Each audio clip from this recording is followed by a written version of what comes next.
Well, I had spent all those many years of my life of trying to synthesize and reconcile the views that my father held so comfortably of science and spirituality, and wanted to believe all that I had heard in the Methodist Church for many years. But over that long course in neurosurgery, I just didn't see how consciousness could survive the death of the brain and body.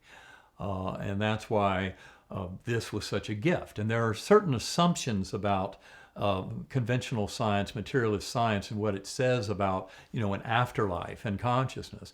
And it basically says it's all impossible because it believes that the physical brain is, as part of the physical world, is the only thing that exists. That's an assumption. And it's an assumption that turns out to be false. And it leads to a lot of confusion about this world. But I needed to go through kind of that radical challenge to my understanding of things.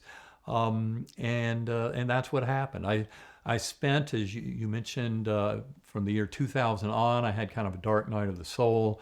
That was from a presumed rejection by my birth mother.